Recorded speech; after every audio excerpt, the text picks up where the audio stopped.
లోకంలో దొంగ సర్టిఫికేట్ పెట్టి ఉద్యోగాలు కొనుడు చూసాం. కానీ ఈడ ఏకంగా బతుకున్న మనిషిని చంపేసి నకిలీ డెత్ సర్టిఫికేట్ క్రియేట్ చేయబట్టే ఒక మనిషి పొద్దున లేస్తే బువ్వ తింటున్నాడు, ఊర్లో తిరుగుతున్నాడు. కానీ మన రెవెన్యూ డిపార్ట్మెంట్ సార్లకు మాత్రం చచ్చిపోయినట్టే ఉన్నదట. ఎందుకంటే కొంతమంది కిలాడి అధికారులు చేతులు కలిపిగా గా తాత చనిపోయిందని పేక్ సర్టిఫికేట్ తెచ్చి 5 ఎకరాల భూములకు వెళ్ళి ఎకరం 10 గుంటల భూమిని వేరేటోళ్ళ పేరు మీద పట్ట వేసిరట. మరి ఈ వింత ముచ్చట ఏడదాకా వచ్చిందంటే గీడదాకా వచ్చింది. ఇగో సిద్దిపేట జిల్లా కొండపాక మండలం బందారం అనే ఊళ్ళో ఉండే వడ్డె మల్లయ్య అనే మనిషి బతికి ఉండు.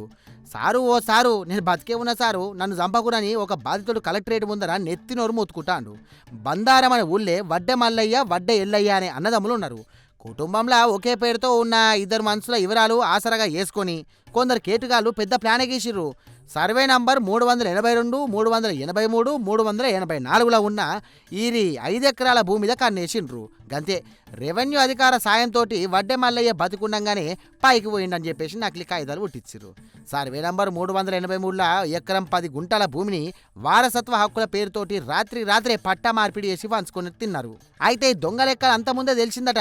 సార్ అక్కడ దొంగ కాగితాలు పెట్టి నా భూమి లాక్కున్నారు, పట్టా మారవకుండా అని చెప్పేసి తహసీల్దార్ ఆఫీస్ చుట్టూ తిరిగి అప్లికేషన్లు పెట్టుకున్నాడు. కానీ మన తహసీల్దార్ సార్కు బాధితుడు ఒరిజినల్ దరఖాస్తు కంటే ఆ కేటుగాలి తెచ్చిన నకిలీ డెత్ సర్టిఫికేట్ ముచ్చట్ని బాగా నచ్చినట్టున్నది.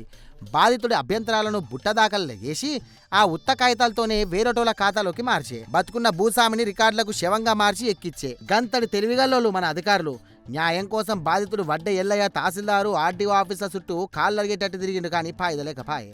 ఆఖరికి పోలీస్ స్టేషన్లకు పోయి ఫిర్యాదు చేస్తే వాళ్ళేమో విచారణ చేస్తానం చేద్దాం అని చెప్పేసి కాలం వెళ్ళదియబట్టి ఇది అంతేందని చెప్పేసి చక్కగా కలెక్టర్ల ముంగట ప్రజావాణి అని చెప్పేసి పెడతారు కదా. అగో గాడికి వచ్చి కలెక్టర్ సార్కు గిది నా కథ, నేను కనిపిస్తానా మీకు, నేను బతికే ఉన్నా అంటే ఏందిది అని చెప్పేసి పరేషాన్ అయిందట.